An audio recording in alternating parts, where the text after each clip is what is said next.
It's the Monday Morning Show. Today is April 16th, 2019. I'm Ken LaSalle from kenlasalle.com, and welcome to another episode of the Monday Morning Show Unscripted. What that means, basically, is because I normally write all these episodes, I'm not going to. I'm sitting in front of my microphone, and I'm just talking right off the top of my head. A dangerous thing for me, because I don't do it that well. But I know the only way I'm going to get good at it is if I keep doing it. Keep making a fool of myself while I hone those skills. That's what's important. So, just to give you a little update on how my lungs are doing, I'm sadly still sick. Saw a doctor on Monday, had some chest x-rays taken, and I haven't heard a word back yet. But fortunately, they gave me lots of pills to take because this is the American healthcare system, and where would we be without lots and lots of pills? If you'll excuse me, I'm going to take a drink. I have to keep lubricating my throat because this cough has my throat so wrecked and so dry that when I talk for a while, my voice just gets worse and worse. And of course, my cough comes back. And that's fun. So, today's topic deals with the issue of writer's burnout, which is much worse than just writer's block. And I know that this episode probably isn't or won't be considered appealing to, let's call them the masses, because this episode's going to be all about the shit involved in being an author. So if you are an author or are interested in getting into writing, prepare to be enlightened on the evils of writer's burnout. Now, in order to tell you my story about burnout, I'm going to have to give you the condensed version of Ken LaSalle's writing career. And it goes something like this. When I was in high school and then when I was in college, I kind of had carte blanche to write whatever I liked on our school newspapers. And as a result of that, I developed a writing style very much my own. You could really tell, for better or for worse, that the writer was me. So I took this experience and I carried it over to what I thought was going to be a career in writing novels. But I wasn't very well established financially, let's say, so I had to work a regular 9-to-5 job for much of my life. And as I did that, I wrote. I wrote during the day at work. I wrote at night at home. I wrote any old time I could. And I would write these pieces, these short stories, or later on novels, and I would send them to editors and publishers and agents. And what I heard back, especially at the beginning, was a constant barrage of what I was doing wrong and what I wasn't supposed to do. And I'll give you a couple examples of that. For many years, I was told not to include humor in my books, not to make jokes, not to crack wise. And that was difficult because much of my writing style had to do with my sense of humor. I like writing funny shit. But, when you're first starting out, you've got to please the publishers and the agents and the editors. You've got to make those people happy if you want them to want to work with you again. So, for many years, I would take out those elements that made my books my own, or so I felt. And year after year, with one thing after another stripped away, I began to feel like all the fun had been taken out of writing. I just wasn't enjoying writing novels as much as I thought I should. So when we get to around the year 2000, 2001, 2002, I stopped writing novels completely. And everything I wrote back then, or I should say most everything, ended up on in some waste paper basket or in some folder saying, "Do not publish." I just didn't feel like that work was really up to snuff. I didn't really like the way it was coming out. I did later publish a couple of them. They're the Rinia books and Vampire Society, all of which are available on Amazon. Those, of all my books back then, those were the ones I thought that I could live with presenting to the public.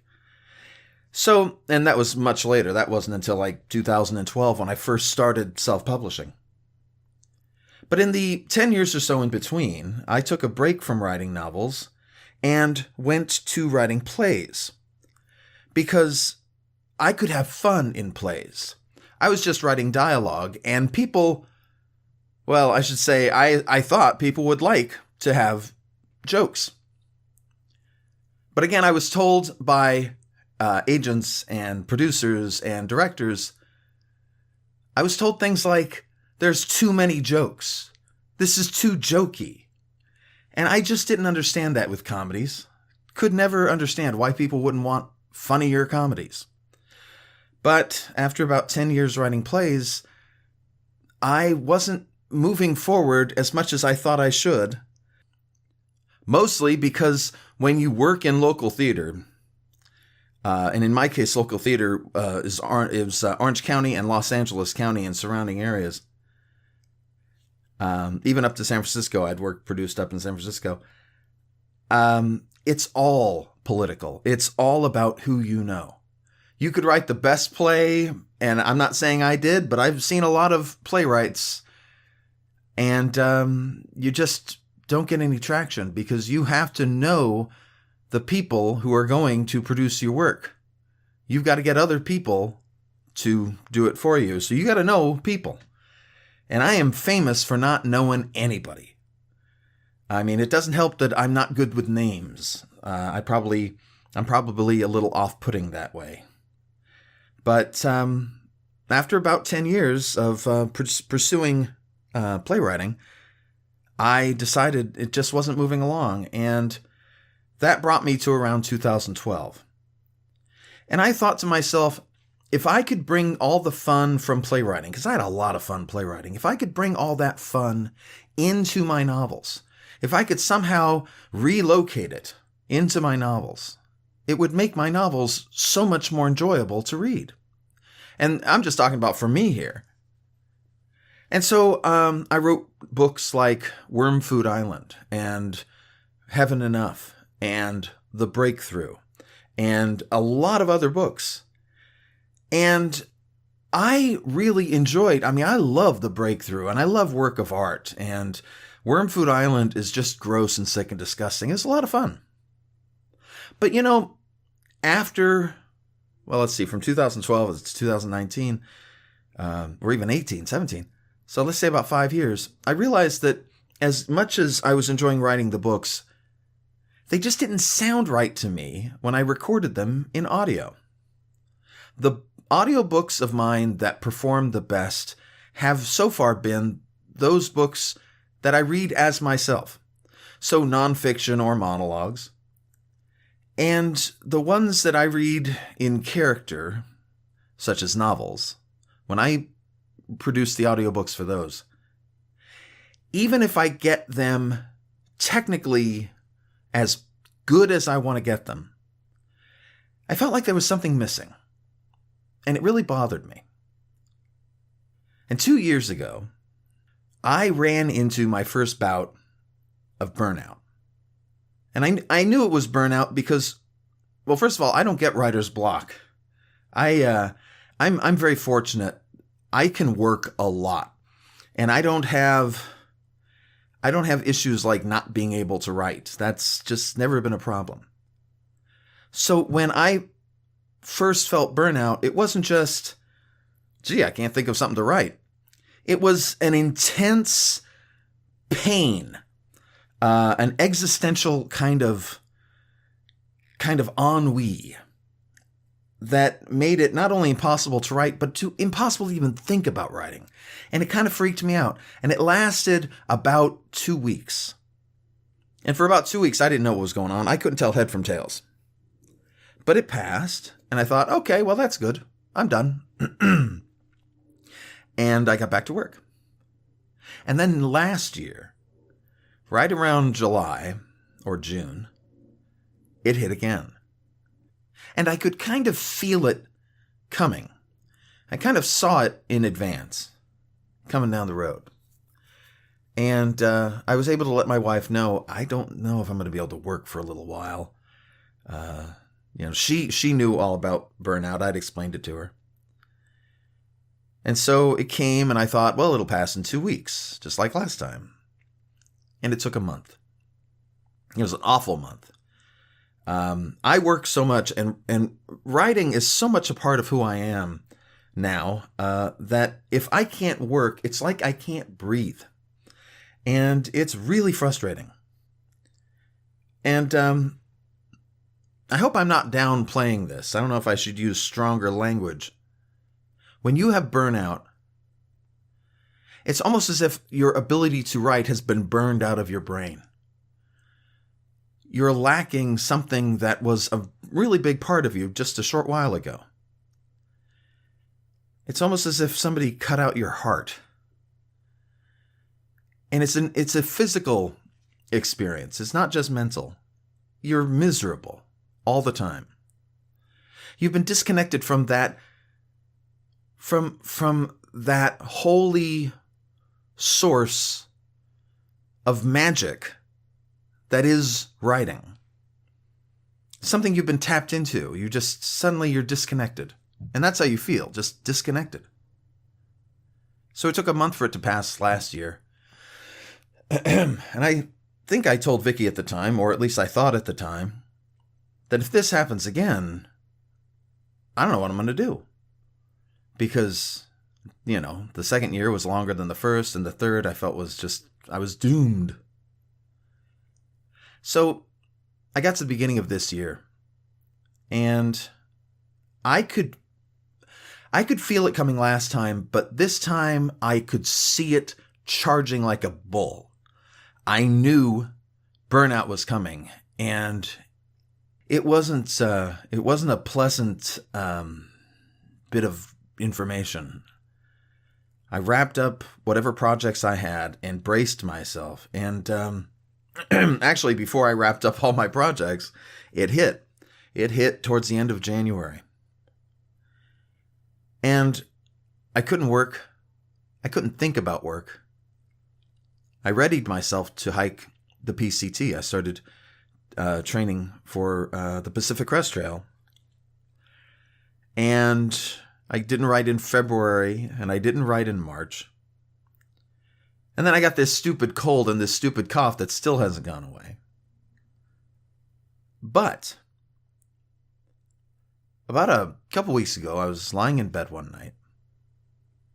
And see, one thing that you should probably know about writers, or at least about me, is that most of my work gets done without me even knowing it's getting done. A lot of my work is done subconsciously, back in my head. It's really funny. Ideas will present themselves to me without me having to go look for them. They'll just pop up on my screen like one of those old Viewmasters, just ka-chunk, and the slide will plop into place. And this is what happened. I was lying in bed, and all of a sudden, the title, Old People Fucking in California, popped into my head. Now, I hadn't worked in months, so for an idea just to pop into my head, it came as quite a surprise. But what I didn't realize was that this title was actually my brain's way of working through burnout. And I had to work from the title backwards to understand what was going on. Because imagine just a title pops into your head, Old People Fucking in California. A title I later revised to Old People Fucking in Artesia. It just sounds better. But I had no idea what it was, what it meant. So I started asking myself, well, what is this? What could it be? What is this about? And as I started to pull the threads and understand what the connections were, I realized that when I had followed all the rules presented to me by agents and publishers, etc., I had been stripping away those parts of my writing that I loved the most. I'll give you an example. I don't write extemporaneously. I rarely go off on a tangent. And that's because my writing has become almost journalistic in a way. I tell what happens. And I use the tension of everything else. I use the presence of what is not said to build the story into what is said. So I've been able to find a way to create dramatic tension with all of the things I'm not allowed to do in writing. So I've kind of taken lemons and made lemonade, and I'm really proud of myself for that. And I think my books have turned out better for that. But when I'm recording the audiobook, it doesn't quite sound right to me because I'm not writing for me. I'm not writing for Ken LaSalle. I'm writing for those publishers and editors and agents who wanted things a particular way. So when I say the words, I don't feel like they sound like me. And without realizing it, I had kind of latched onto this. I'd been thinking about my audiobooks a lot, but I didn't realize why. And so this new idea was actually an approach to a new voice, to a voice I hadn't been in touch with for a long time, to my voice.